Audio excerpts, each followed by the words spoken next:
welcome to another special edition of Trader Talk TV coming from Dmexco. Today we've got James at Dmexco. James. Hello. Welcome.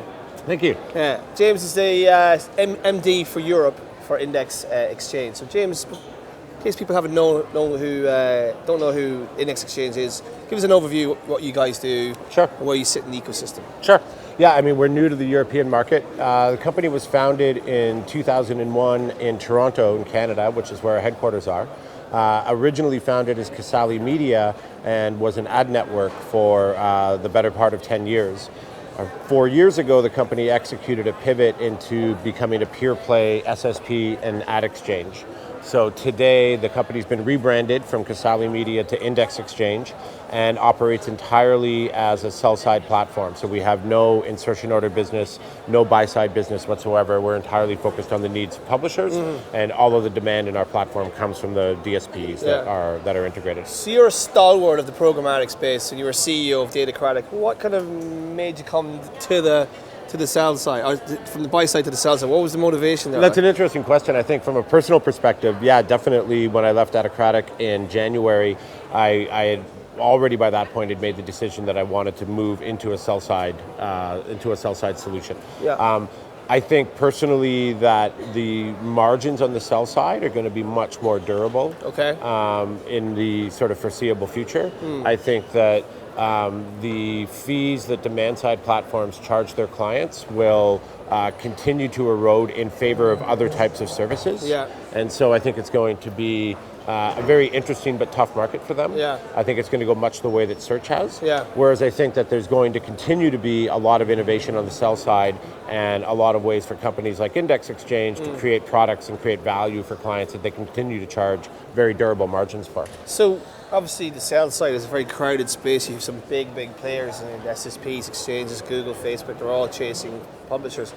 What's your sort of what's your approach to publishers? How do you work with them? Why would they work with you? Sure. Well, there's a few simple things, right? So I mentioned the company's been around since 2001. Yeah. We're 150 employees in total, 100 of whom are in engineering.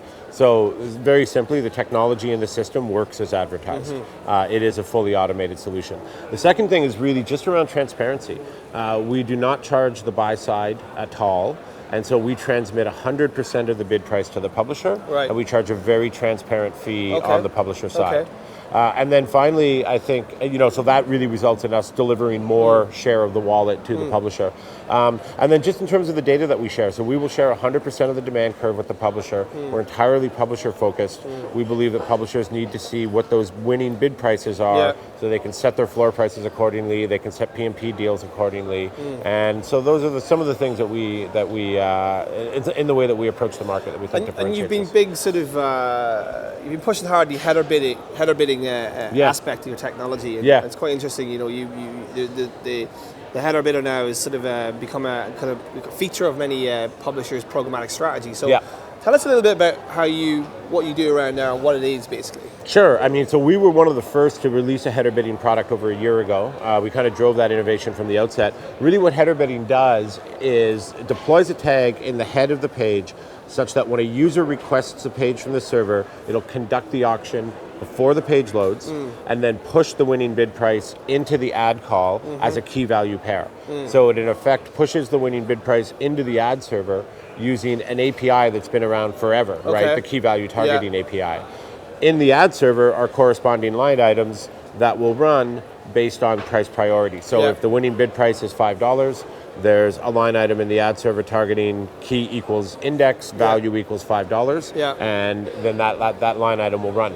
It eliminates the need for waterfalls, it eliminates the need for passbacks, speeds up the overall response time of the page, and massively increases yield for the publisher because it allows open market demand to compete with what they're running in their ad server. You're bringing as much new demand into the auction-based position. That's right. So we're bringing all of the available demand, allowing publishers to use that demand in competition with their premium line items, but the ad server still makes the final decision. So the ad server wins out at the end of the day.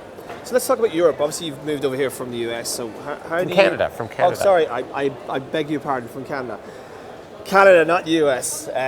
So I mean, you moved over here from Canada, North America. Moved over from North America to Europe.